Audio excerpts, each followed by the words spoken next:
रहे हैं और हम लगे हैं यहाँ माला से भजन कर रहे हैं, ये सोच के लगे कि अभी वो बेटी मेरी नहीं थी। वो बेटी किसी की भी हो, अगर वो हिंदू थी तो वो हम सब की बेटी है। महात्मा भी भाग नहीं सकते इस बात से। महात्माओं को रोटी देने वाले गृहस्थी हिंदू ही है।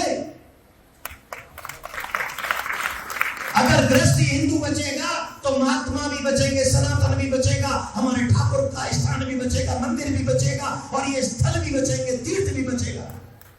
इसलिए हिंदुओं को बचना बहुत जरूरी है, सनातन परंपरा को बचना बहुत जरूरी है। कृष्ण जन्मभूमि का निर्माण कब होगा?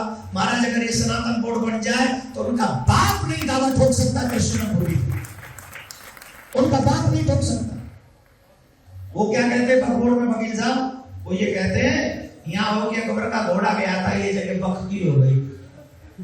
अब उनको मियां जी को ये पता ही नहीं है कि उनके घोड़ों से ज्यादा घोड़े तो हमारे हैं। जब सनातन बोर्ड बन जाएगा तो भारत का एक भी, पृथ्वी का एक भी सुई की नोक की बराबर जगह ऐसी नहीं है जहां के राम का घोड़ा न गया हो, जहां पर मेरे कृष्ण का घोड़ा न गया हो, जहां पर राजाओं का घोड़ा न गया हो। इसी सारी जमीन ले लेगा सनातन बोर्ड। और एक और बात बताएं, बड़ा दुर्भाग्य तो ये हुआ, जिस समय ये देश बटा था, बंटवारा हुआ था, उस समय महाराज जी धर्म के नाम पे तो वो जगह ली गई थी। पाकिस्तान जो लिया गया था किसके नाम पे लिया गया था? धर्म के नाम पे। जब पाकिस्तान ले लिया तो अब तुम्हारा यहाँ क्या रह गया? अरे तुम यहाँ रह रहे हो क्योंकि यहाँ साधु संत रहते हैं, तुम यहाँ रह रहे हो क्योंकि यहाँ सनातन रहता है, तुम यहाँ रह रहे हो क्यों? क्योंकि हमारे पुराण में लिखा है सर्वे भवन्तु सुखिनः सर्वे सन्तु निरामया। लेकिन इसको हमारी कमजोरी मत समझना, इसे कमजोरी न समझा जाए। भाव की पूजा को भय की पूजा न समझा जाए। और अब सनातनियों, एक बात आप सबके लिए है, आखिरी बात, और वो आखिरी बात यह है कि अगर इकट्ठे नहीं हुए, एक कहानी सुना दो 1 मिनट की, क्योंकि ये सब्जेक्ट बताने के लिए है। भीरू मत बनना, पीछे मत हटना। मैं आपके चरणों की शपथ खा के कहता हूं, जब तक अपने इस निर्णय को या तो वक्फ बोर्ड मिटाना होगा या फिर सनातन बोर्ड बनाना होगा, और इसके लिए जो कुर्बानी देनी पड़े महाराज जी।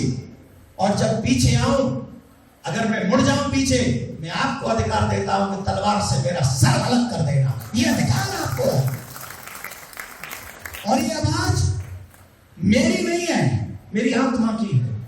मुझे शरीर से कुछ नहीं चाहिए, मुझे बहुत दिया मेरी सरकार ने, नाम धन यश वैभव प्रतिष्ठा, ऐसा कुछ नहीं है जिसे मेरे ठाकुर जी ने मुझे न दिया हो। लेकिन अब समाज को लौटाने की बारी है, अब देश को लौटाने की बारी है, समाज पर न्यूछावर होने की बारी है महाराज जी। आज वो कार्य करने का मन है आपके इस बच्चे का, और आज आप सबको इतनी बड़ी संख्या में देखकर मन तो ऐसा कर रहा है कि जब ये प्रण किया था, जब विचार आया कि सुदामा कुटी में ये कार्य होगा, हमको लग रहा है कि उसी दिन ये संकल्प सिद्ध हो गया। मैं आप सब सनातनियों से भी एक निवेदन करना चाहूंगा। आप सोच रहे होंगे क्यों जरूरत है? महाराज जी ने अभी कहा डटे नहीं तो भागना पड़ेगा। मुझे अमेरिका में एक अफगानिस्तानी मिले, उनके पास में यही लोग पहुंचे और उन लोगों ने कहा था तुम्हारे पास एक रात है, तुम्हारे पास एक रात है, तुम्हारे पास 2 ऑप्शन है, या तो कंट्री छोड़ दो या देश छोड़ दो।